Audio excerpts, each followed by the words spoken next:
من فاطمه و این اولین ویدیو من داخل این کاناله.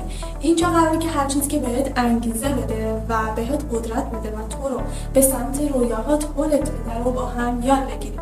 چرا؟ چون منم از صفر شروع کردم و یه چیزی رو فهمیدم، اونم اینه که فرق آدمی که رویاهاش رو زندگی میکنه با آدمی که درباره رویاهاش صحبت میکنه فقط یک چیزه: شروع کردن و ادامه دادن. اگر منتظر زمان عالی هستی که شروع کنی، مطمئن باش که اون زمان عالی هیچ وقت نمیرسه.